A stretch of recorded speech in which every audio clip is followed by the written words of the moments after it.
Assalamualaikum warahmatullahi wabarakatuh. Pada kesempatan kali ini terlebih dahulu izinkan saya untuk memperkenalkan diri. Saya Dr. Aliman LC MPhilI, merupakan salah satu dosen program studi S1 Komunikasi dan Penyiaran Islam Fakultas Agama Islam Universitas Muhammadiyah Makassar dengan nomor induk dosen nasional atau NIDN 0930057903.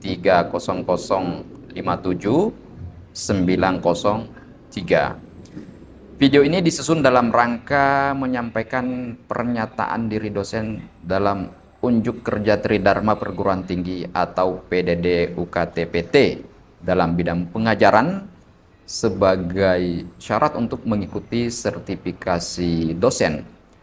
Dari beberapa mata kuliah yang saya ampu dan telah diamanahkan pada tiap semester di Prodi Komunikasi dan Penyiaran Islam seperti filsafat umum, akhlak tasawuf, komunikasi antar budaya dan agama atau multikultur, psikologi komunikasi dakwah, antropologi dakwah, dan ilmu tauhid 2. Namun pada pemaparan kali ini saya memilih mata kuliah akhlak tasawuf untuk disajikan.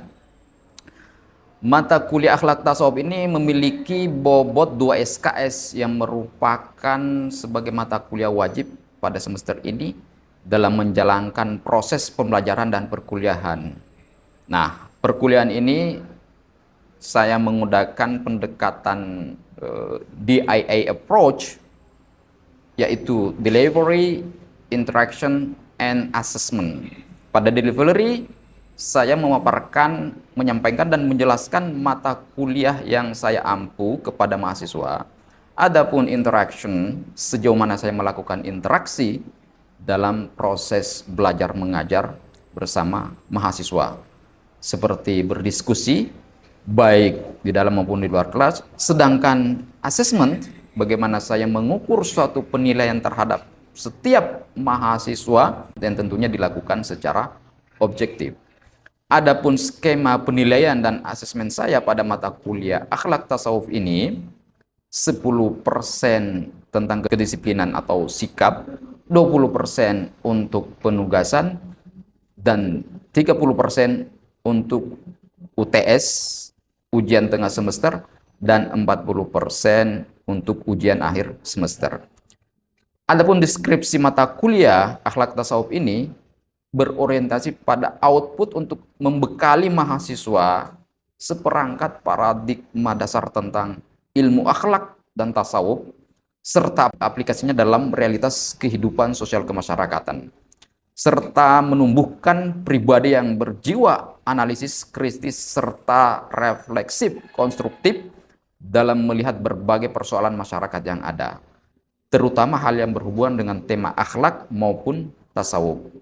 Oleh sebab itu, pada mata kuliah ini, mahasiswa belajar tentang konsep dasar akhlak tasawuf, aliran-aliran dalam akhlak dan ilmu tasawuf, tentang etika baik dan buruk serta hak dan kewajiban, model perilaku Islami dalam ajaran tasawuf, corak tasawuf dalam Islam, dan hubungan antara ilmu tasawuf dengan sains dalam kehidupan kontemporer saat ini. Adapun capaian pembelajaran lulusan yang dibebankan pada mata kuliah akhlak tasawuf ini atau CPL, pertama, berkontribusi dalam meningkatkan mutu kehidupan bermasyarakat, berbangsa, bernegara, dan berkemajuan dalam peradaban berdasarkan Pancasila. Kedua, menghargai keanekaragaman budaya, pandangan agama, dan kepercayaan serta pendapat atau temuan orisinal orang lain, bekerja sama dan memiliki kepekaan sosial serta kepedulian terhadap masyarakat dalam lingkungan, mampu menerapkan pemikiran logis, kritis, sistematis, dan inovatif dalam konteks pengembangan atau implementasi ilmu pengetahuan, mampu menganalisis kehidupan manusia baik dari segi budaya, perilaku, keanekaragaman, dan lain sebagainya. Dan terakhir, mahasiswa mampu merumuskan konsep dakwah sesuai dengan keragaman kehidupan sosial manusia sebagai sasaran dakwah. Sedangkan CPMK dari mata kuliah akhlak tasawuf ini, pertama, mahasiswa menguasai konsep dasar akhlak tasawuf, Kedua, menguasai aliran-aliran dalam ilmu akhlak tentang baik dan buruk serta hak dan kewajiban. Ketiga, menemukan model perilaku Islam dalam ajaran tasawuf. Empat, memahami corak tasawuf dalam Islam. Dan yang kelima, menghubungkan ilmu tasawuf dengan sains dalam konteks kekinian. Selanjutnya, kemampuan akhir tahap pembelajaran dari CPMK yang ada. Pertama, mahasiswa menguasai konsep dasar akhlak tasawuf, menguasai aliran-aliran kewajiban. Mahasiswa mampu menemukan model perilaku Islami dalam ajaran tasawuf, mampu menguasai materi tentang akhlak tasawuf, mampu memahami corak tasawuf dalam Islam, serta mampu menghubungkan ilmu tasawuf dengan sains, dengan ilmu kontemporer saat ini. Adapun bahan kajian dari mata kuliah akhlak tasawuf, yang pertama, pengertian ilmu tasawuf, ruang lingkup, sejarah dan perkembangannya, aliran-aliran dalam ilmu akhlak berikut konsepsinya tentang baik dan buruk, hak dan kewajiban.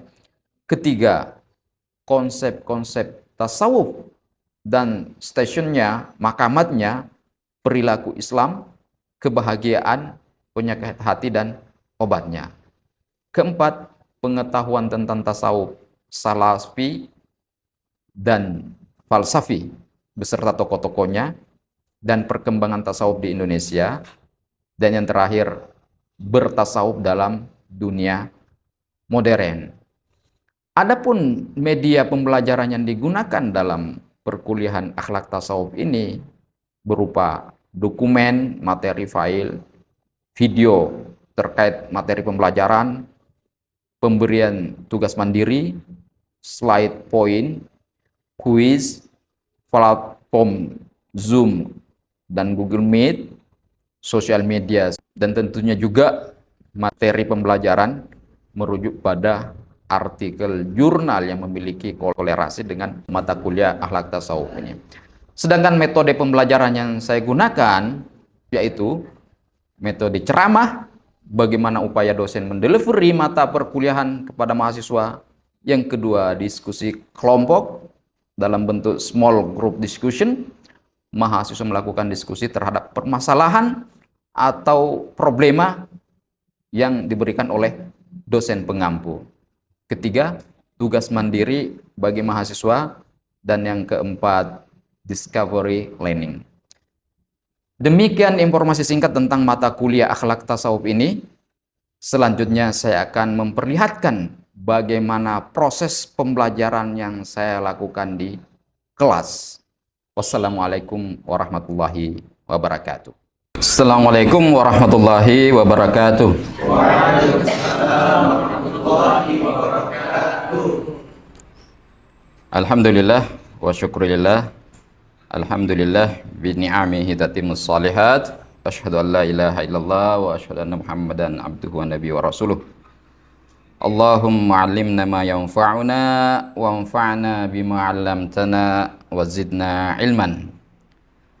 Kembali lagi di pagi hari ini kita melanjutkan materi kita, perkuliahan kita terkait dengan akhlak tasawuf, ya. Nah, sebelum itu saya akan mengabsen dulu ya siapa-siapa yang hadir atau yang tidak hadir pada pertemuan hari ini. Abdul Musleh, hadir Ustaz.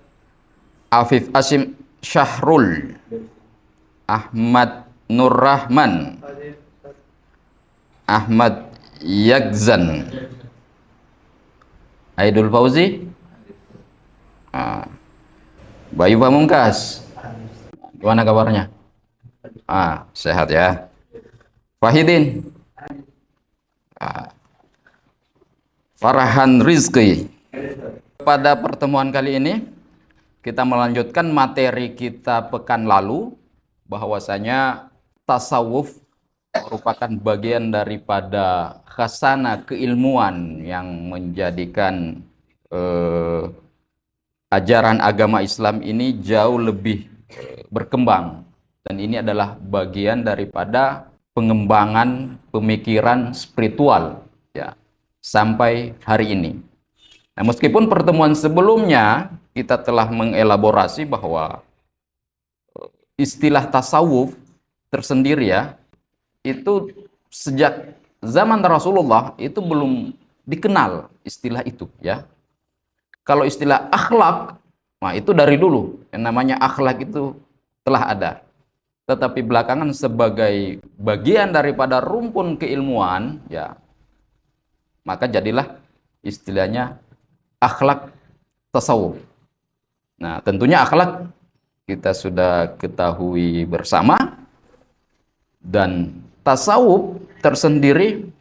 Nah, ini dalam hal pendefinisian, pengertian tentang tasawuf, di sana ada banyak ragam dan berbagai macam persepsi. Nah, ada yang mengatakan bahwa tasawuf itu bukan daripada ajaran agama Islam. Ada juga yang mengatakan bahwa tasawuf adalah bagian daripada ajaran agama Islam. Itu adalah suatu diskusi yang saya rasa sangat panjang dan tidak cukup satu semester kalau itu kita ingin bahas dalam pembelajaran kita. Namun, tasawuf sendiri adalah suatu fenomena yang lahir yang ada di dunia Islam ya, tasawuf. Nah, kalau dari segi pemaknaan tasawuf sendiri bermacam-macam ya. Kalau disandarkan dari zaman Rasulullah, itu dikonotasikan kepada sekelompok daripada sahabat Rasulullah yang senantiasa bermukim di masjid.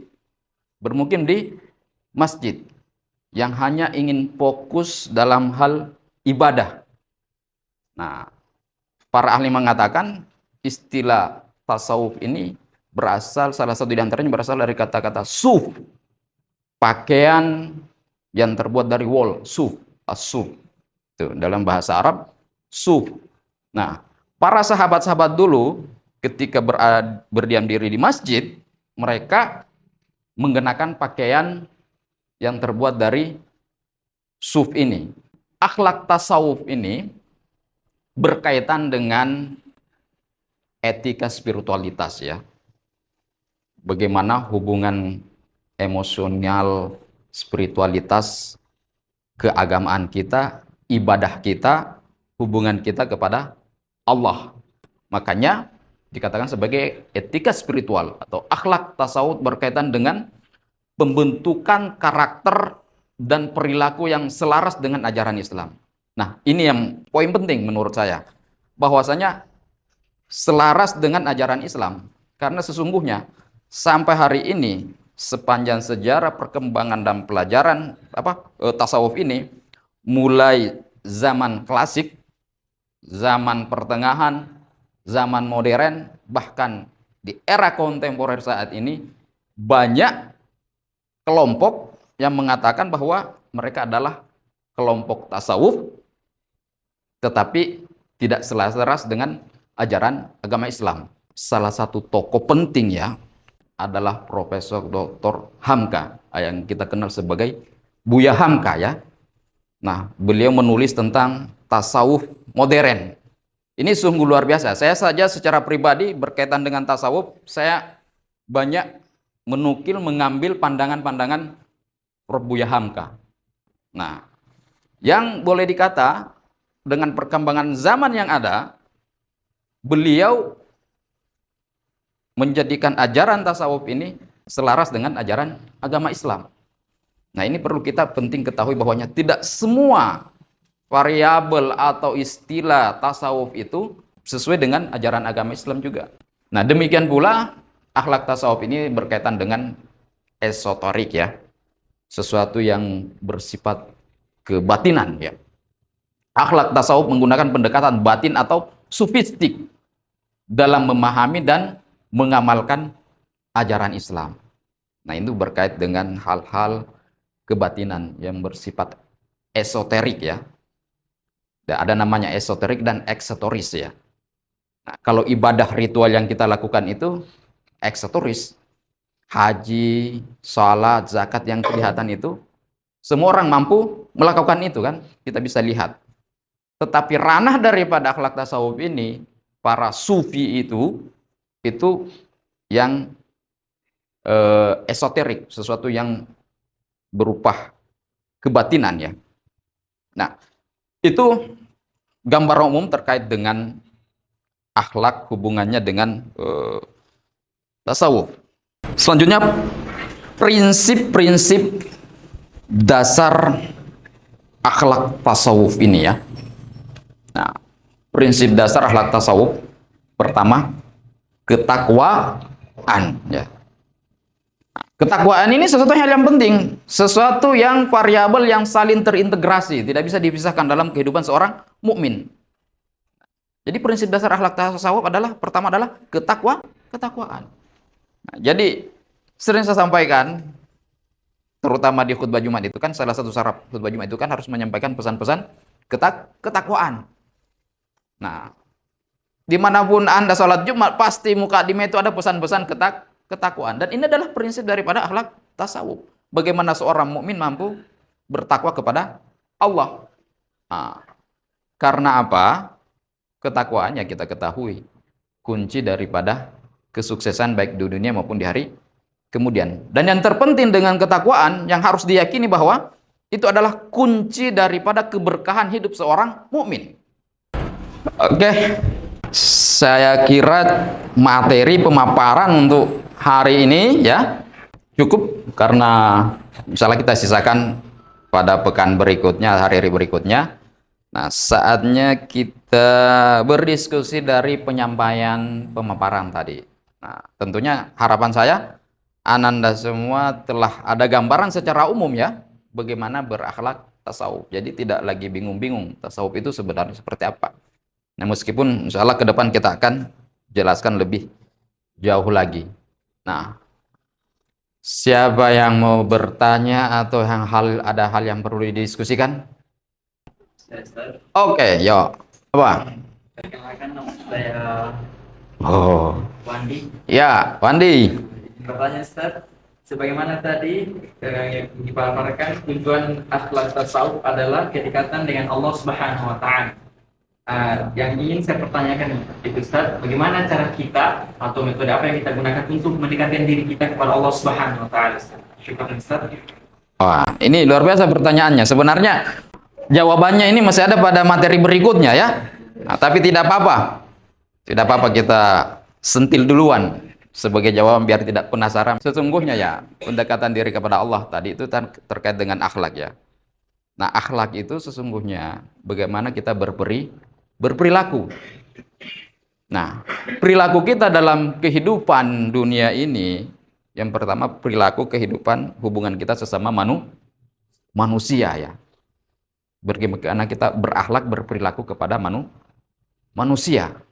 Dan yang kedua, bagaimana kita berakhlak berperilaku kepada Allah Subhanahu wa taala. Sangat sederhana sesungguhnya ya. Membangun akhlak kedekatan kepada Allah Subhanahu wa taala dalam Islam itu sangat sederhana. Kalau menurut saya itu cuma satu. Boleh dicukupkan dua. Pertama, taat kepada Allah Subhanahu wa taala. Apabila Anda taat kepada Allah, taat ini dalam artian atiullah wa atiur rasul ya. Taat kepada Allah dan taat kepada Rasulnya. Nah, taat itu dalam bentuk apa? Wujudnya cuma dua. Taat melakukan kewajiban kita sesuai apa yang disyariatkan, dan taat menjauhi seluruh larangan Allah dan Rasulnya. Taat menjauhi apa yang dilarang oleh syariat Islam ini. Nah, kalau Anda mampu melakukan ini, yakin dan percaya, hubungan Anda dengan Allah Subhanahu wa taala tidak akan kacau balau. Hubungan Anda dengan Allah semakin dekat. Karena itulah mukmin, muslim yang sesungguhnya, dan itulah muslim yang bertakwa gitu. Taat, tidak berlaku maksiat. Nah, dan salah satu akhlak etika kepada Allah itu penjelmaan daripada penjabaran daripada ketakwaan. Ayudkarallah, senantiasa mengingat Allah Subhanahu wa taala. Ala bidzikrillahi tatmainnul qulub. Ya. Ini orang pengamalan sufi seperti itu. Makanya sufi sering kita lihat apa? Apa dia lakukan? Sedikit-sedikit, astagfirullahaladzim. Bibirnya komat kami dengan zikir. Bukan hanya di mulut ya. Yang banyak awam itu, makanya pertemuan berikutnya ada namanya stationer ya. Level-level tingkatan pengamalan tasawuf ya. Itu hanya dalam bentuk teoritis saja. Ada namanya level awam rendah. Ada juga yang khas yang sudah ada di sini. Yang lebih tertinggi lagi namanya khawasul khawas, yang puncaknya gitu kan. Dan ini banyak dipraktekkan oleh perilaku-perilaku tasawuf. Tetapi penting perlu kita ketahui bahwasanya menjalin hubungan kepada Allah Subhanahu wa taala, tasawuf yang benar adalah berlandaskan Al-Qur'an dan sunnah. Apalagi terkait dengan akhlak. Nah, contoh Rasulullah Sallallahu Alaihi Wasallam. Rasulullah yang paling tahu bagaimana berakhlak. Dan akhlaknya Rasulullah apa? Al-Quran. Itu salah satu etikanya, metodenya. Berakhlak Al-Quran. Dan itu yang dicontohkan oleh Rasulullah. Aisyah radhiyallahu anha ditanya, kaifa khuluqu Rasulullah sallallahu alaihi wasallam fi ma'nal hadis? Kana khuluquhu Al-Quran. Jadi simpel sebenarnya. Oke. Masih ada yang lain? Oke. Ustaz, saya ingin bertanya mengenai tasawuf Ustaz. Oke. Terima kasih Ustaz satunya. Ada orang yang sudah belajar tentang tasawuf, kemudian dia diajar untuk sholat. Kemudian orang ini mengatakan, saya tidak sholat, maksudnya dirinya itu tidak sholat, tapi jiwanya saja yang sholat Ustaz. Ini penting sekali nih. Apa yang disampaikan saudara kita tadi ini itu berkaitan dengan apa ya? Sudah sampai pada tariqah, ya. Tarekat kalau kita ya. Pernah dengar tarekat, macam-macam tarekat. Tarekat tasawuf itu ribuan di seluruh dunia ini ya. Mulai yang benar sampai yang tidak benar. Jadi jangan digeneralisir ya. Seperti itu. Banyak di sekeliling kita, bahkan di kampung saya, di tangga saya itu penganut tarekat ya. Tetapi yang tidak benar, dal ya. Makanya kita harus pelajari mana yang sesat, mana yang tidak. Nah, macam tadi itu. Ada orang Bugis di sini. Nah, paham. Salah satu ungkapan-ungkapan Pat Tareka ya. Pat Tareka itu ada istilahnya apa? Jenne taluka sempajat tapetu. Itu makna sekali. Itu kalau orang yang penganut aliran ini ya, itu sudah sampai yang namanya ke hakikat. Nah, waktu salat dia tidak pergi berwudu, waktu salat dia tidak pergi salat. Yang begitu kan? Nah, karena dia bilang apa? Saya sudah sampai pada hakikat ma'rifah tingkat tinggi ya. Sudah level wali gitu kan. Yang bisa hadir di 3 tempat dalam waktu satu yang bersamaan. Dilihat di sana, dilihat di sini. Nah, itu. Mereka katakan, nah ini hati-hati ya. Kalau terusan saya katakan yang begini, saya bilang, zadal ya. Tidak pernah dicontohkan oleh Rasulullah. Makanya salah satu tujuan pembelajaran ini, bagaimana kita memetakan mana aliran-aliran, mana tarekat-tarekat yang sesuai dengan ajaran Islam, mana yang tidak. Nah, makanya banyak formula-formula terkait dengan bagaimana kita bertasawuf. Kalau yang tadi itu tidak benar ya. Jenet taluka sempajat tapetu. Dia bilang, saya tidak perlu berwudu lagi. Karena apa? Wudu saya tidak pernah batal. Itu artinya. Sempajat tapetu, salat saya itu tidak perlu lagi. Saya sudah sampai, salat saya itu bukan lagi salat yang pergi ke masjid, gerakan Allahu Akbar diakhiri dengan salam, bukan lagi itu salatnya. Nah, sempajat tapetu artinya setiap saat, dimanapun, kapanpun, dimanapun, sampai dia terlelap, dia dalam keadaan salat. Ini maknanya itu. Hadza syai'un gharib, it's ridiculous ya. Sesuatu yang aneh. Terus dia mengatakan, saya muslim yang sesungguhnya. Jadi hati-hati ya. Banyak pengamalan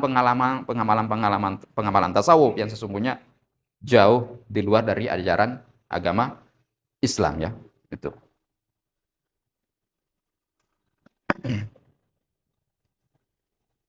Saya kira cukup ya untuk pertemuan pada hari ini, dan saya harapkan Insya Allah kita akan lanjutkan materi kita, bahwasanya materi pembelajaran atau mata kuliah akhlak tasawuf adalah mata kuliah yang sangat urgen.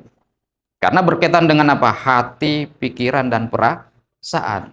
Dan disitulah tempatnya kebahagiaan, ketenangan, at-tumanina wasakinah. Itu inti daripada pembelajaran kita hari ini. Bahwasanya tasawuf itu sesuatu hal yang penting. Meskipun terkadang kita tidak tahu, terkadang kita sudah berada pada ranah tasawuf, tetapi kita tidak mengetahuinya. Akhirnya ya begitu-begitu saja. Nah, ini tentunya setelah pembelajaran ini kita telah mengetahuinya bahwa akhlak tasawuf merupakan cabang ilmu Islam yang sangat penting untuk dipelajari dan diamalkan, karena ia berfokus pada pembersihan jiwa, pengembangan kepribadian yang mulia, penguatan hubungan dengan Allah, mempraktekkan ajaran akhlak tasawuf yang mampu membawa kedamaian, kebahagiaan, ketenangan batin. Dan semua upaya dan tujuan hidup manusia di dunia, bagaimana ia hidup bahagia. Termasuk kita di ajaran agama Islam ini. Kita ingin bahagia, ingin sukses di dunia maupun di hari kemudian. Nah, sebelum saya tutup, untuk pertemuan berikutnya, saya akan berikan tugas dalam bentuk makalah. Nah, judul-judul makalah ini saya akan sampaikan melalui grup ya, untuk dieksekusi dan dipaparkan dalam bentuk makalah ya. Nanti kita buat 4 kelompok, kemudian pertemuan berikutnya kita diskusikan. Materi-materi nanti akan ada sama ketua tingkatnya. Baik, kita cukupkan. Nasrun minallah wa fatun qarib wa basyiril mu'minin. Wassalamualaikum warahmatullahi wabarakatuh.